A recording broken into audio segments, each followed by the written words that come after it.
Jake Martinez wiped the sweat from his forehead as he crawled out from under the broken air filter in the ship's garden room. The Aurora's Edge had been flying through space for 3 months, looking for new planets and new friends among the stars. Jake was just a simple repair guy, but he loved his job fixing things that broke on the big ship. The garden room was his favorite place to work. It had plants from Earth and made the metal ship feel more like home. But today, something was very wrong. The lights kept flashing red and alarms were making loud noises all over the ship. "Jake, where are you?" Captain Lisa Rodriguez's voice came through his radio. She sounded worried. "I'm in the garden room, Captain. The air system is acting crazy down here," Jake said into his radio. "We have bigger problems. We're going to crash land on a planet. Get to the emergency seats now." Jake's heart started beating fast. He had never been in a real crash before.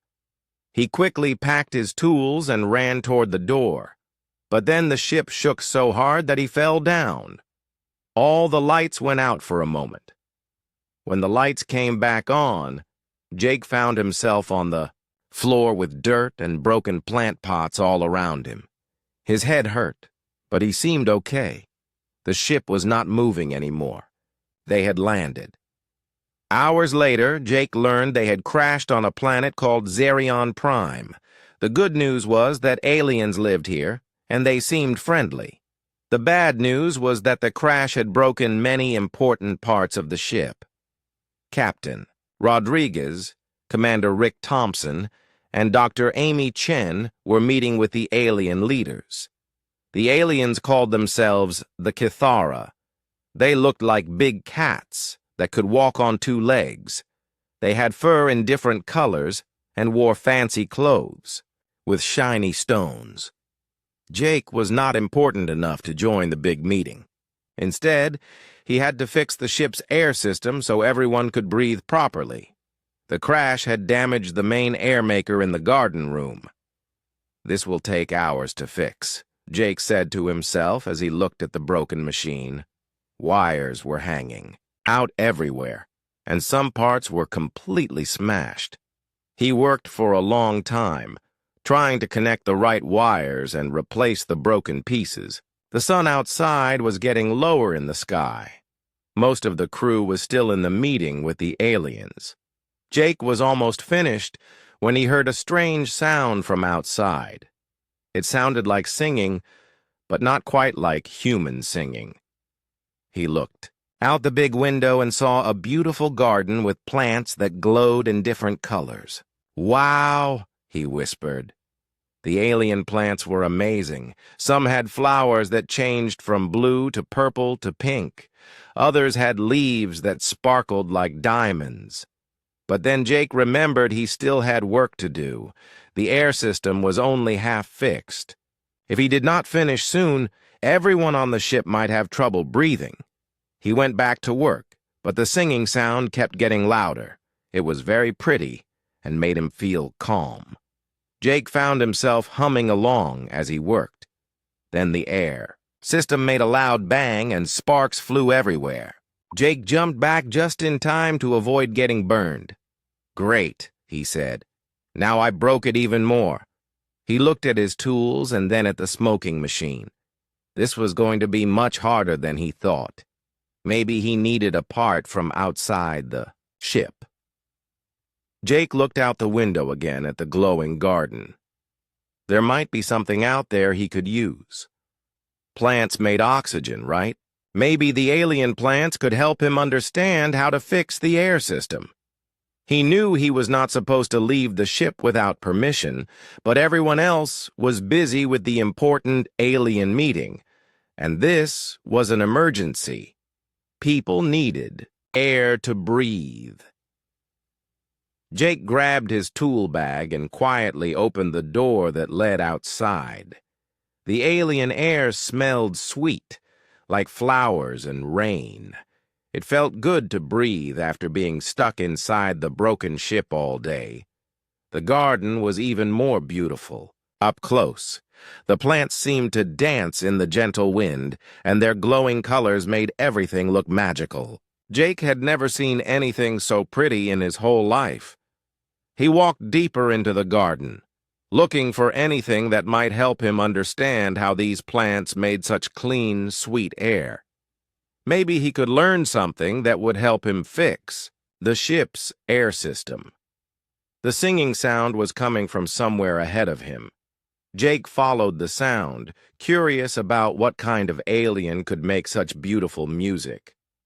Behind a group of tall plants with silver leaves, Jake found the source of the singing.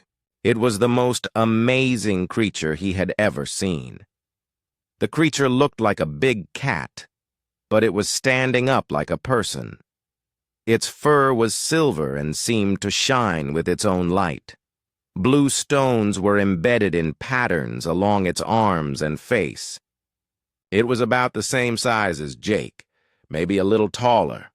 The creature had been singing to a group of small plants that were growing in a circle. When it saw Jake, it stopped singing and turned to look at him with large, bright blue eyes. Jake froze. He had never been this close to an alien before. He did not know if it was dangerous or friendly, but the creature had been singing so beautifully. It did not seem mean. The creature tilted its head and made a soft sound, almost like a house cat, purring.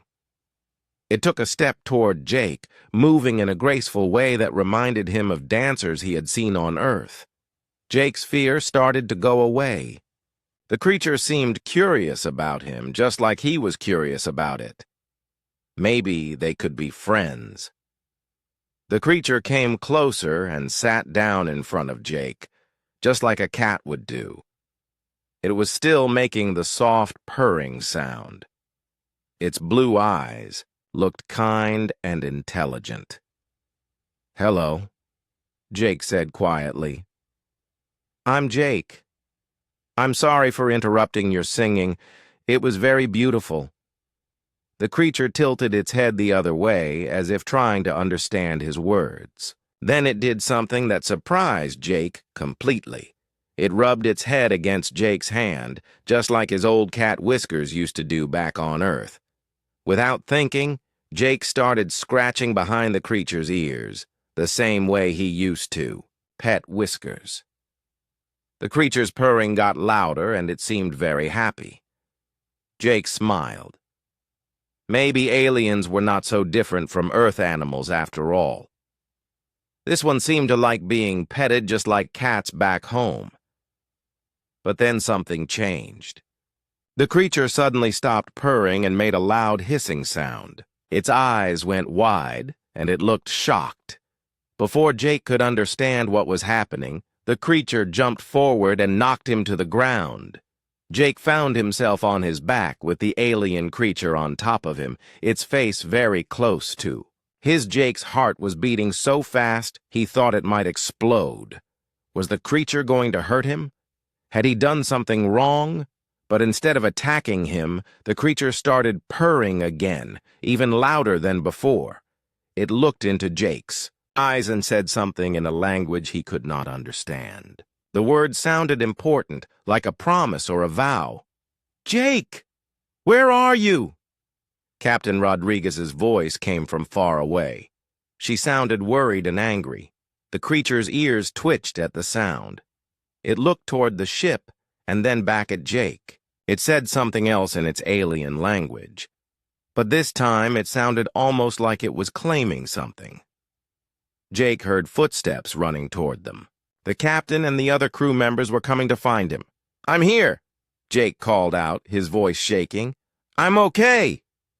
The creature stood up but did not move away from Jake. It stayed close to him, making a low, growling sound whenever the footsteps got closer. Captain Rodriguez, Commander Thompson, and Dr. Chen burst through the plants and stopped when they saw Jake on the ground with the alien creature standing over him protectively. Behind them came several of the Kithara aliens.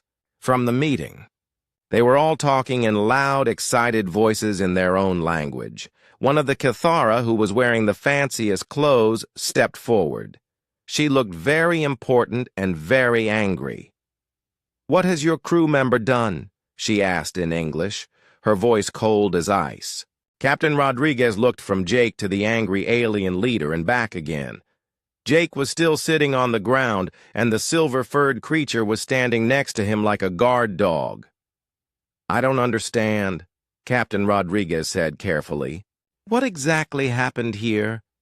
The important-looking Cathara stepped closer. Her fur was dark gold with black stripes, and she wore a crown made of blue stones. "Your human has performed the sacred bonding ritual with my daughter. This is a very serious matter." Jake scrambled to his feet, his face turning red. "Bonding ritual? I just scratched her behind the ears, like petting a cat." Several of the Cathara made shocked, gasping sounds. The silver creature next to Jake hissed at them and moved even closer to him. "Like petting a what?" the leader asked, her eyes getting narrow and dangerous. Dr. Chen stepped forward quickly. "Captain, I think we need to talk privately with our crew member first. We don't fully understand what's happened here." The Cathara leader looked at Dr. Chen for a long moment. "I am High Matriarch Velandra. This is my daughter Zarathis. Your human has claimed her as his life mate through the ancient touching ceremony. According to our laws, he must complete the bonding or face trial by combat for dishonoring her." Jake's mouth fell open. "Life mate? Combat? I was just being friendly." Zarathis looked up at Jake and made a soft chirping sound. Then she rubbed her head against his arm again. "She's doing it again," Jake said, pointing at her. "See? She likes being petted." All the Cathara made more shocked sounds. Velandra's face got very dark. "He dares to touch her again in front of us all." "Okay, everyone calm down," Captain Rodriguez said in her command voice. "We clearly have a cultural misunderstanding here. Can we please discuss this somewhere private?" Commander Thompson had been quiet, but now he spoke up. "Maybe we should just leave. Get back on the ship and go to another planet." Velandra turned to look at him with cold eyes. "If your human tries to leave after claiming my daughter, it will be an act of war. The Cathara Empire will hunt your kind across the stars." Jake felt his stomach drop. He had started a war by petting what he thought was a cat. "There has to be another way," Dr. Chen said. "Some way to fix this misunderstanding." "There is no misunderstanding," Velandra said. "The bonding ritual is sacred. Once begun, it must be completed, or the honor of both families is destroyed forever." Zarathis said something in the Cathara language. Her voice sounded musical, even when she seemed upset. "What did she say?" Jake asked. Velandra looked surprised.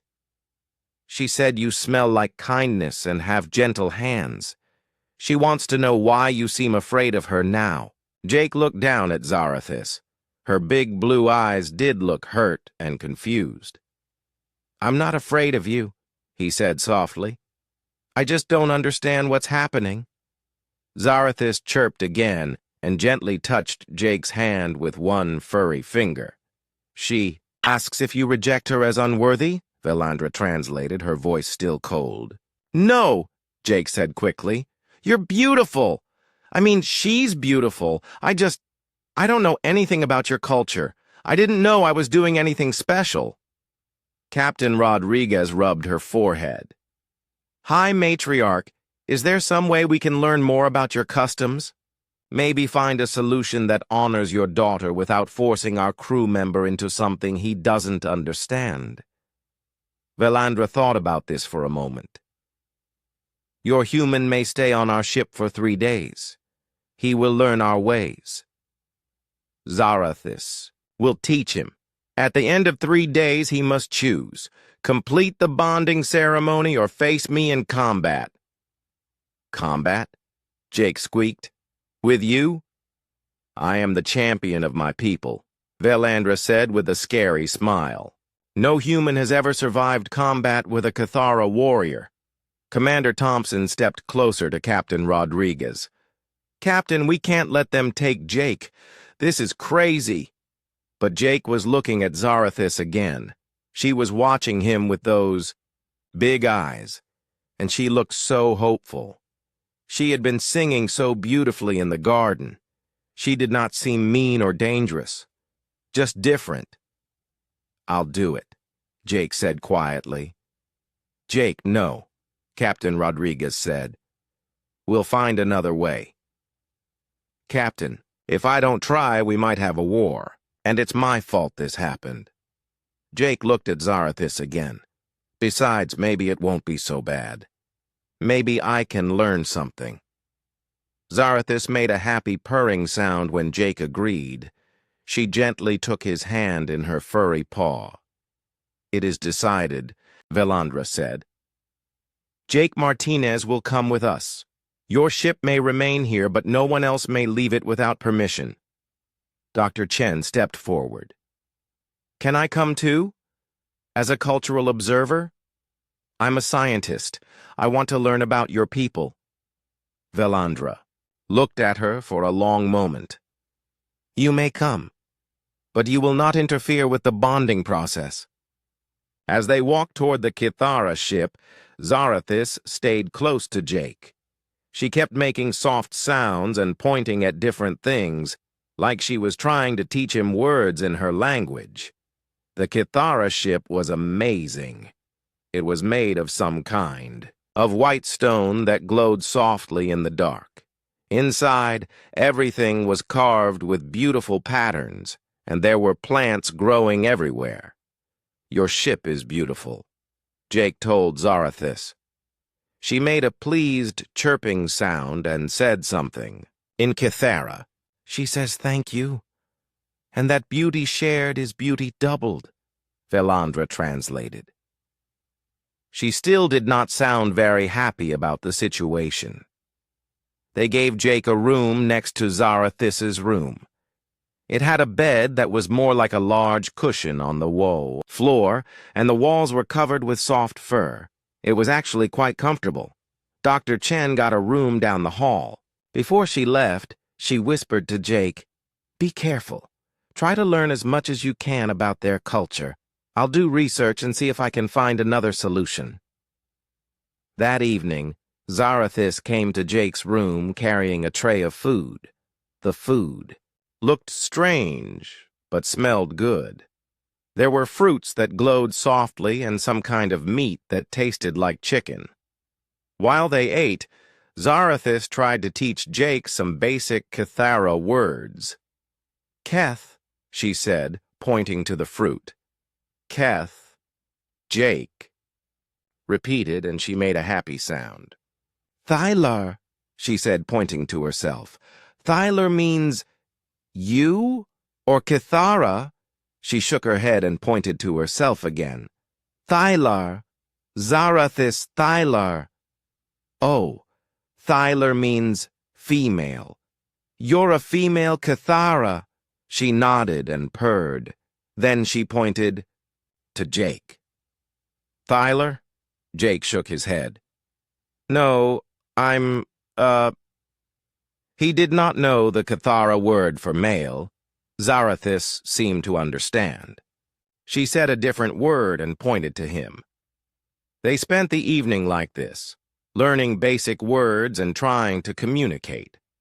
Jake found that Zarathis was very smart and patient. When he could not understand something, she would try to show him in a different way. But Jake also noticed that whenever other Kithra walked past his room, Zarathis would make a low growling sound. She seemed to be protecting him, even from her own people. Why do you growl at them? Jake asked. Zarathis looked confused. She did not understand enough English yet. Jake pointed to the door, then made a growling sound like she did. Why? Zarathis thought for a moment. Then she pointed to Jake and said something in Cathara. She sounded very serious. I wish I knew what you were saying, Jake said. She took his hand gently and placed it over her heart. Jake could feel it beating fast. Then she pointed to herself and then to him. Jake began to understand. Somehow, when he had petted her in the garden, he had made a promise he did not know he was making. And now she thought he belonged to her, or she belonged to him. The scary part was that Jake was starting to think he did not mind that idea so much. The next morning, Dr. Chen came to his room looking worried. Jake, I've been studying their culture all night. This bonding thing is not just a ceremony, it's biological. When you touched her in that specific way, you triggered some kind of chemical reaction in her brain. What does that mean? Jake asked. It means she's not just pretending to be attached to you. Her body is actually making chemicals that bond her to you. And if you reject her now, it could make her very sick. Jake sat down hard on his bed. So I really don't have a choice. There might be one other option, Dr. Chen said quietly. But you're not going to like it. Jake stared at Dr. Chen. What other option? Well, I've been reading their historical records. Sometimes the bonding can be broken if the male proves he's not worthy. But he has to do something really terrible to show he's a bad person. Like, what? Like being cruel to animals, or lying, or being a coward in battle. Dr. Chen looked uncomfortable. Jake, you're one of the nicest people I know. I don't think you could pretend to be a bad person even if you tried. Jake sighed. And if I try to fake it, Zarathis might get hurt anyway. Exactly. The bonding chemicals in her system are already very strong. If you suddenly became mean to her, it could damage her mind. There was a soft knock on the door. Zarathis came in carrying another tray of food. She looked happy to see Jake, and her tail was swishing back and forth. Good morning, Jake said, trying to smile. Good morning, Zarathis said carefully, in English. She had been practicing. She set the food down and then did something new. She touched Jake's forehead gently with her furry hand. Her touch felt warm and made Jake feel calm and happy. Dr. Chen watched this with wide eyes. Jake, I think the bonding is affecting you too. What do you mean? Look how relaxed you get when she touches you. And yesterday I noticed you kept looking around for her when she wasn't in the room. Jake thought about this. It was true. When Zarathis was not around, he felt worried about her. And when she touched him, all his stress went away. Is that bad? He asked. I don't know. The bonding might be changing your brain chemistry too. You might not be making free choices anymore. Zarathis was listening to their conversation with a confused look. She could tell they were talking about something serious, but her English was not good enough to understand. She said something in Kithra and looked worried. She wants to know if she's done something wrong, Dr. Chen translated. She can smell that you're upset. Smell? Kithara can detect emotions through scent. She knows you're afraid, but she doesn't know why. Jake looked at Zarathis. She did look worried and sad. Her ears were drooping, and she was making soft, whimpering sounds. No, Jake said to her. You didn't do anything wrong. He reached out and gently scratched behind her ears again. She immediately perked up and started purring. Jake, don't, Dr. Chen warned. Every time you do that, you're making the bond stronger. But Jake did not stop. Seeing Zarathis sad made him feel terrible. Making her happy felt like the most important thing in the world. Dr. Chen, what if the bond isn't a bad thing? What if it's just different? Jake, you're not thinking clearly. The chemicals are affecting your judgment. Maybe. Or maybe I'm finally thinking clearly for the first time in my life. Before Dr. Chen could answer, alarm sounds started going off all over the ship. Red lights flashed, and they could hear Cathera voices shouting in the hallways. Zarathis jumped to her feet, her ears alert. She said something that sounded like a curse word. "What's happening?" Jake asked. Zarathis ran to the wall and touched. A glowing panel.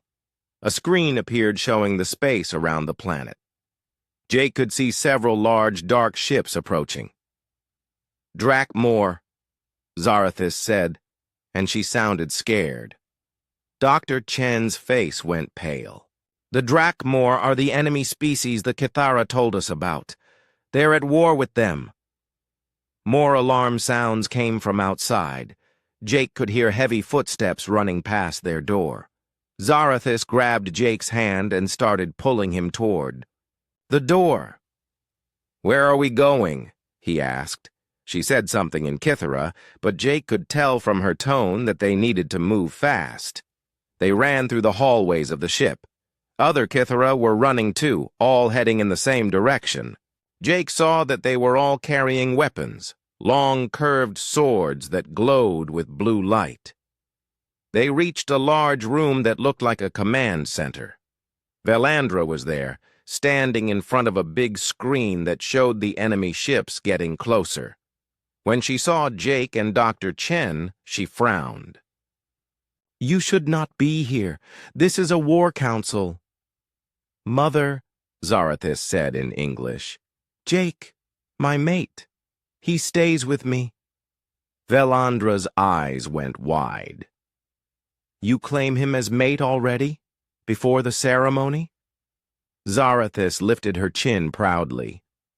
"The bond is strong. We are connected. He will fight beside me." "I will," Jake squeaked. "Humans do not fight," Velandra said dismissively. "They are weak and soft." Jake felt a flash of anger. "Hey, we're not weak!" "Prove it," Velandra said.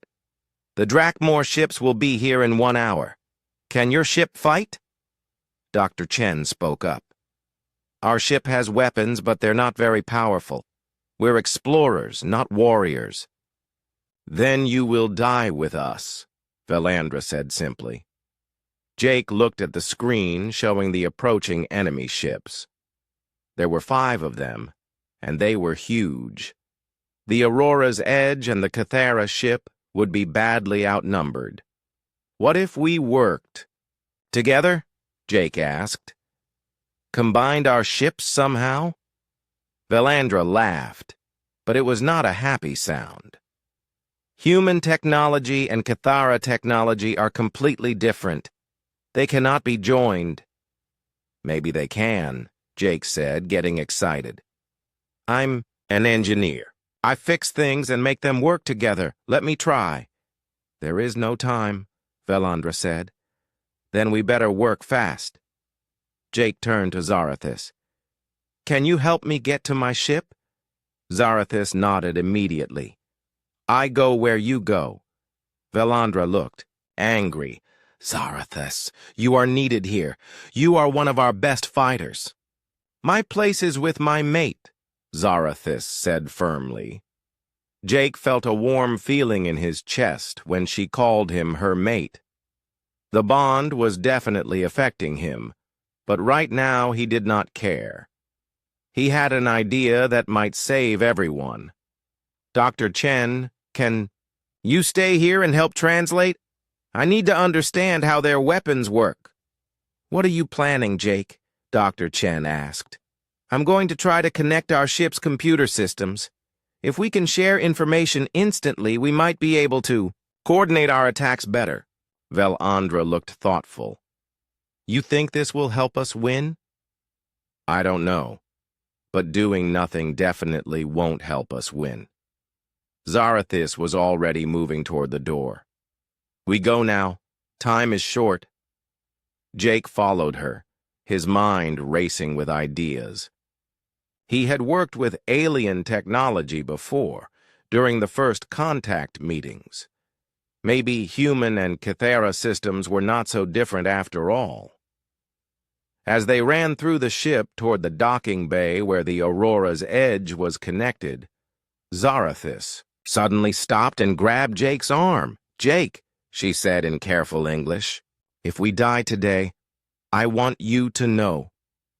You are good mate, kind and brave." Jake felt his heart skip a beat. "We're not going to die. I won't let anything happen to you." Zarathis purred and touched his face gently. "This is why Bond chose you. You protect what you love. Jake started to say something, then stopped. Did he love her? He had only known her for 2 days. But when he thought about losing her, it felt like someone was squeezing his heart. "I love you too," he said quietly. Zarathis's eyes went wide, and she made a happy chittering sound. She said something in Kithara that sounded like poetry. "What did you say?" Jake asked. "I said, the stars brought us together, and the stars will keep us together forever." They reached the Aurora's edge just as Captain Rodriguez was coming out of the ship. She looked stressed and worried. "Jake, thank goodness you're safe. We've been monitoring the enemy ships. We need to leave this planet immediately." "No, Captain, we need to stay and fight." Captain Rodriguez stared at him. "Jake, have you lost your mind? We're not a warship. We'll be destroyed. Not if we work together with the Kithara. I have an idea to link our computer systems. That's impossible. Our technology is completely incompatible." Jake grinned. "Captain, you know what I always say about impossible things." Captain Rodriguez sighed. "They just take a little longer to fix."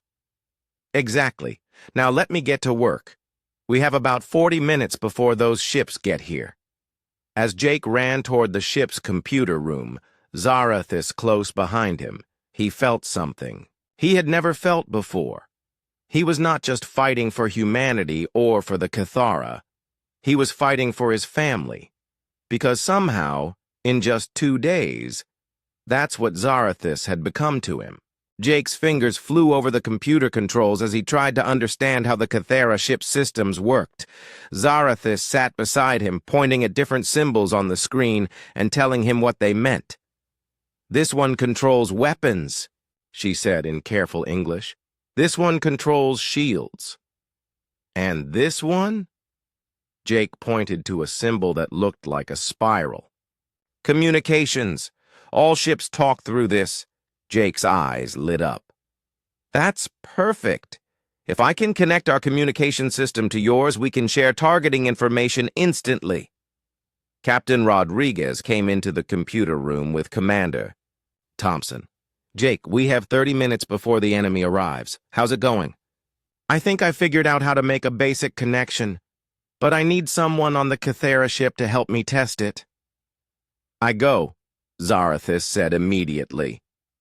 "No, it's too dangerous," Jake said. "If something goes wrong with the connection, it could damage both ships' computers." Zarathis touched his cheek gently. "We are bonded. If danger comes to you, I want to be close." Commander Thompson looked confused. "Bonded? Jake, what exactly happened with you and this alien?" "It's complicated," Jake said, not taking his eyes off the computer screen. "Captain, I need permission to try this connection. It's risky, but it's our only chance." Captain Rodriguez thought for a moment. "Do it." Jake took a deep breath and started typing commands. On the screen, he could see his program trying to talk to the Kithara ship's computer. For a few seconds, nothing happened. Then suddenly, both screens lit up with new information. Jake could see the Kithara ship's weapon status, shield strength, and crew positions. "It worked!" he shouted. "We're connected!"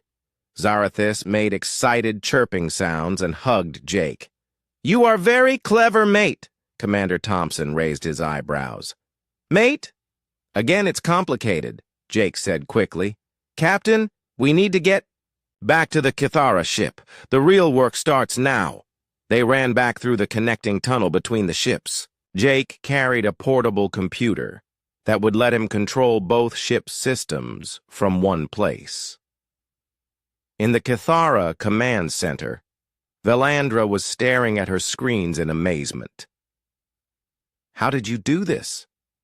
I can see everything about your ship. And we can see everything about yours, Captain Rodriguez said. Now we can coordinate our attacks perfectly. Dr. Chen came up to them with a worried look. The enemy ships are getting closer.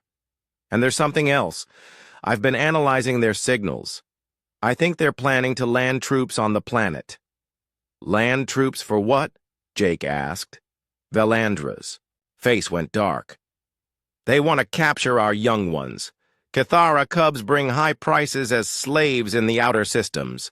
Zarathus hissed angrily and said something in Kithara that sounded very rude. We won't let that happen, Jake said firmly.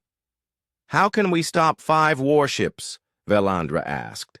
Even with your connection system, we are still outnumbered. Jake looked at the tactical display showing the enemy ships. They were big and heavily armed, but they were also old. Their ships look pretty beat up. I bet their computers are old, too. So? Commander Thompson asked. So old computers are easier to hack. Jake grinned. What if we don't just coordinate our attacks? What if we mess up their attacks, too? Velandra looked interested. You can do this? Maybe, if I can get close enough to one of their ships to scan their computer systems. Jake looked at the display again. I'll need to be on a ship that can get very close to them.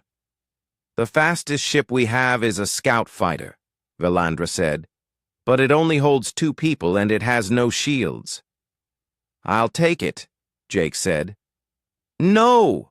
Zarathus grabbed his arm. Too dangerous! Someone has to do it. And I'm the only one who understands both computer systems well enough to make this work. Zarathus looked at her mother. I go with him. Absolutely not, Velandra said. You are too important to risk. He is my mate. Where he goes, I go. Velandra and Zarathus started arguing in rapid Kithara. Jake could not understand the words, but he could tell it was getting heated. Captain Rodriguez put her hand on Jake's shoulder. Jake, this plan is crazy. You could get killed. Captain, if we don't try something, we're all going to get killed anyway. At least this way we have a chance. Dr. Chen looked at her scanner. The enemy ships will be in weapons range in 15 minutes. Jake made his decision. I'm going. Zarathus, I need you to stay here and help coordinate the defense. No. Zarathus said firmly.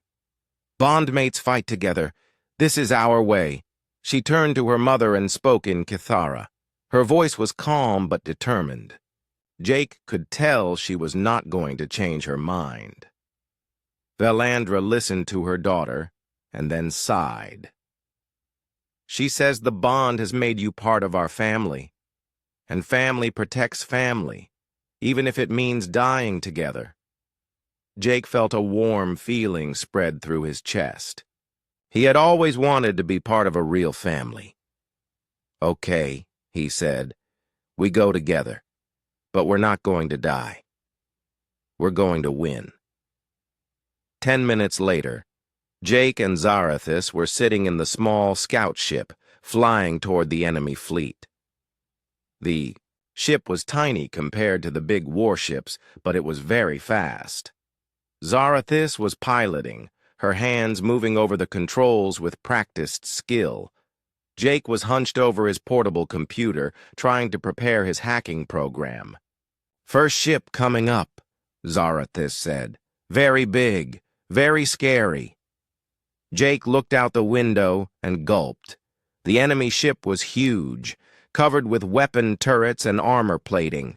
It looked like it could squash their little scout ship like a bug.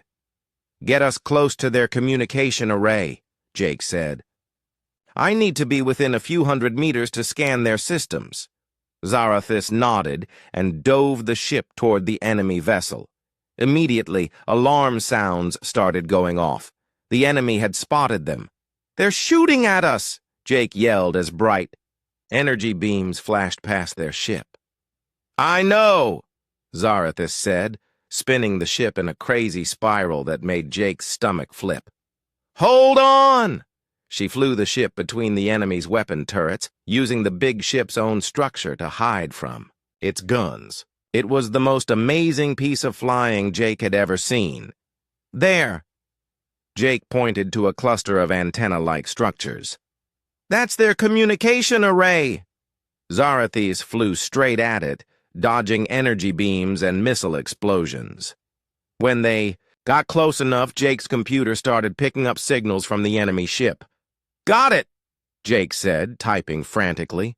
"Their security is terrible. I'm in their system." "What can you do?" Zarathis asked, still dodging enemy fire. "I'm uploading a virus that will make their weapons target each other instead of us, but it'll take a few minutes to spread through their whole fleet." "We don't have a few minutes," Zarathis pointed out the window. 2 enemy fighters were coming straight at them. But then Jake heard Captain Rodriguez's voice over the radio. "Cavalry's here, Jake." The Aurora's Edge and the Kithara ship appeared, firing at the enemy fighters. The coordinated attack was perfectly timed, and both enemy fighters exploded. "Nice timing, Captain," Jake said into his radio. "How's the hacking going?" she asked.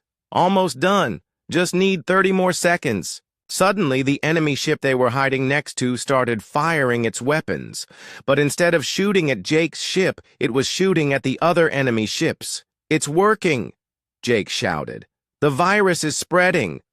Within minutes, all 5 enemy ships were firing at each other in confusion. Their targeting computers thought every other ship was an enemy. "Now!" Velandra's voice came over the radio. "Attack while they're confused!" The Aurora's Edge and the Kithara ship opened fire on the distracted enemy fleet. With their systems scrambled and their ships shooting at each other, the enemies could not coordinate a defense. One by one, the enemy ships were destroyed or surrendered. The battle was over in less than an hour. As Jake and Zarathis flew their little scout ship back to the others, Zarathis reached over and took Jake's hand.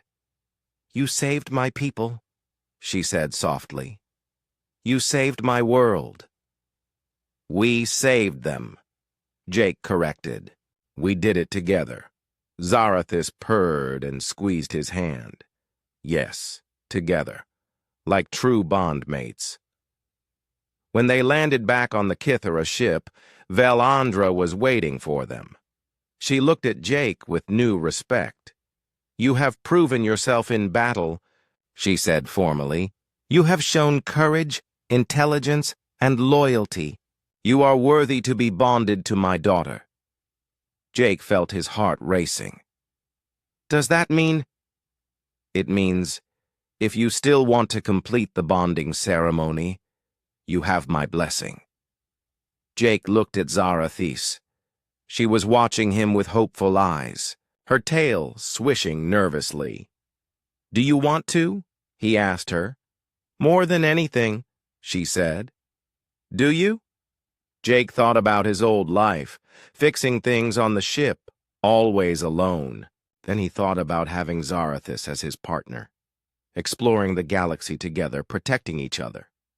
"Yes," he said. "I want to be bonded to you." Zarathis made a joyful sound and threw her arms around him. All the other Kithara started, cheering and making celebration noises. Captain Rodriguez smiled. "Well, Jake, I guess you're not just our engineer anymore. You're going to be our first interspecies ambassador." "The bonding ceremony will take place tomorrow," Velandra announced. "Tonight we celebrate our victory and the joining of our peoples, as..." The party started around them.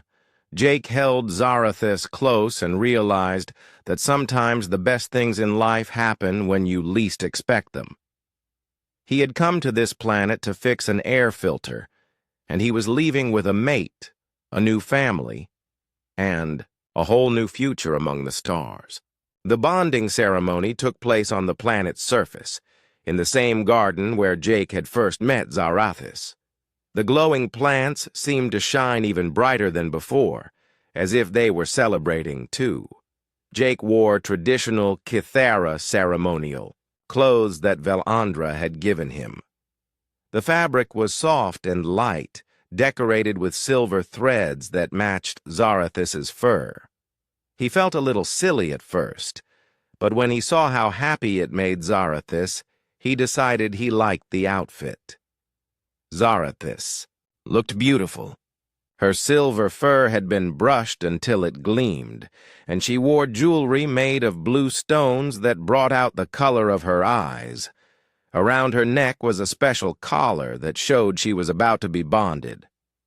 Captain Rodriguez, Dr. Chen, and Commander Thompson were there to represent humanity. The rest of the Aurora's Edge crew watched from the ship's viewing deck. Everyone wanted to see the first human-alien bonding ceremony in history. Velandra stood in the center of the garden, wearing her crown and holding an ancient-looking book. She began speaking in Kithara, her voice carrying across the garden. "She's telling the history of the bonding ritual," Zarathis whispered to Jake. "How it began, when our people first learned to love." The ceremony was surprisingly simple. Jake and Zarathis stood facing each other while Velandra read from the book. Then they had to repeat words in both English and Kithara, promising to protect and care for each other.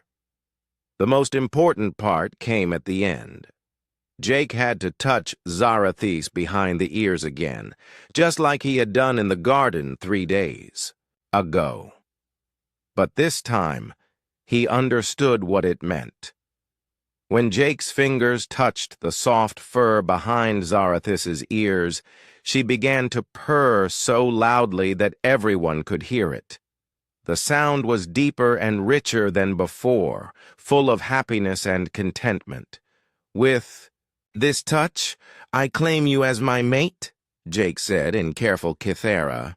"With this purr, I accept you as mine," Zarathis replied in English. Velandra smiled and raised her hands. "The bond is complete. Jake Martinez and Zarathis are now true mates, joined across the stars." All the Kithara began making celebration, sounds, purring, chirping, and calling out in their musical language. The human crew cheered and clapped from the ship. After the ceremony, there was a big party with food, music, and dancing. Jake tried to learn some Kithara dances, which mostly involved a lot of jumping and spinning. He was not very good at it, but everyone seemed to think his attempts were funny rather than bad. Dr. Chen came up to him during the party. "Jake, I've been studying the bonding process. The chemical changes in your brain have stabilized. You're still you, just enhanced." "Enhanced how?" Jake asked. "You can sense Zarathis's emotions now, and she can sense yours. You'll be able to communicate in ways that go beyond just words.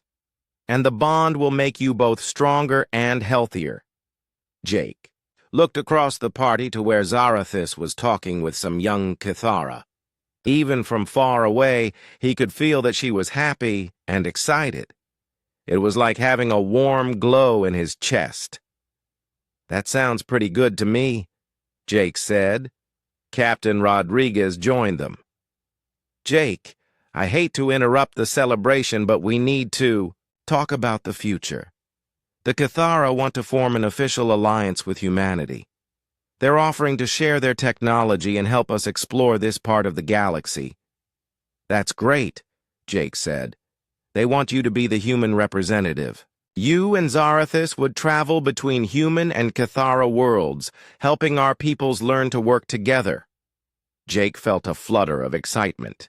You mean I'd get to explore the galaxy with Zarathis? Exactly, but it would mean leaving the Aurora's edge. Are you ready for that? Jake looked around at the crew he had worked with for 3 years.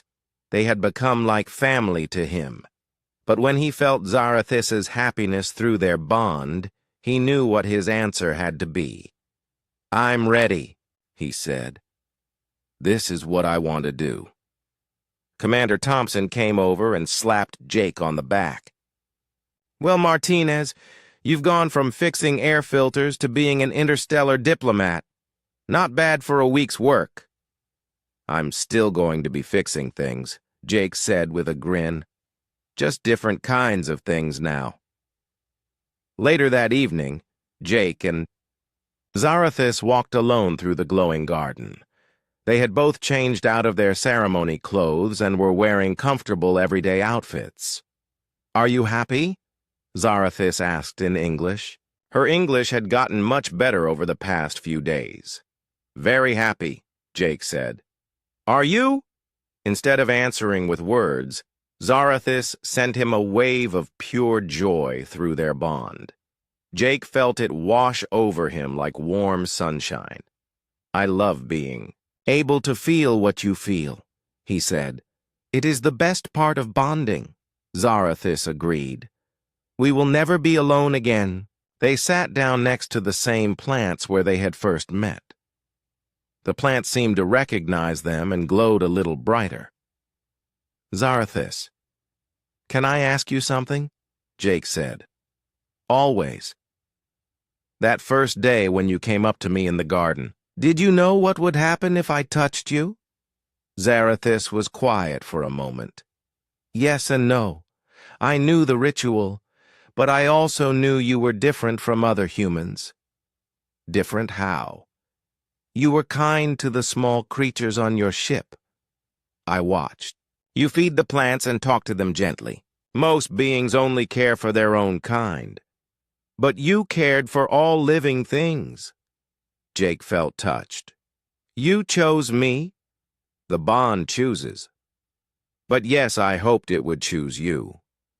Zarathis curled up next to Jake, resting her head on his shoulder. I'm glad it did.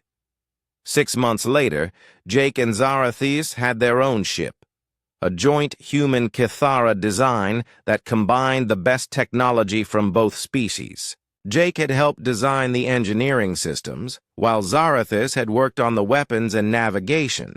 They called it the Harmony, and it was their home as they traveled between different worlds, helping to set up trade agreements and cultural exchanges. Jake had learned to speak Kithara fluently, and Zarathis could now read and write in English. They had also learned things about each other that had nothing to do with language. Jake discovered that Zarathis loved to sing, especially the traditional songs of her people. Her voice was beautiful, and she would often sing while they worked together on the ship. Zarathis learned that Jake had a gift for understanding how things worked, not just machines but people and situations too. She was proud of her mates, intelligence, and often bragged about him to other Kithara. One day they received a message from Captain Rodriguez. The Aurora's Edge had discovered 3 new species that wanted to join the growing alliance between humans and Kithara. Looks like we're going to be busy, Jake said, reading the message. Good, Zarathis said, wrapping her arms around him from behind. I like being busy with you. Jake leaned back against her warm fur. Through their bond, he could feel her contentment and love. It still amazed him that this wonderful connection had started with such a simple mistake. Zarathis? He said, I'm glad I scratched the wrong alien cat. Zarathis purred and nuzzled his neck. Was not wrong, cat. Was exactly right, cat. As their ship flew toward their next mission, Jake thought about how much his life had changed. A year ago, he had been alone, fixing broken things and dreaming of adventure. Now he had a mate who loved him, a job that mattered, and a whole galaxy full of friends and possibilities. Sometimes the best things in life really did happen when you least expected them. The Harmony sailed through space toward a new star system, carrying two beings who had found something neither of them had been looking for, but both of them had needed: someone to share the journey with. In the ship's garden, because of course Jake had insisted on having a garden, the same type of glowing plants that had brought them together grew in neat rows. When Jake and Zarathis worked together to care for them, the plants seemed to glow just a little brighter, as if they too were happy about the love story they had helped create. And in the vast darkness of space, filled with countless stars and endless possibilities, one human and one Cathara traveled together toward their next adventure, bonded by accident but joined by choice, proving that sometimes the universe has a sense of humor about bringing the right people together. Jake often joked that he had come, looking for a broken air filter, and found a wife instead. Zarathis would always reply that she had been looking for someone worthy of bonding, and found the one person in the galaxy who would pet a strange alien because he thought she looked lonely. They were both right, and they were both happy. The end.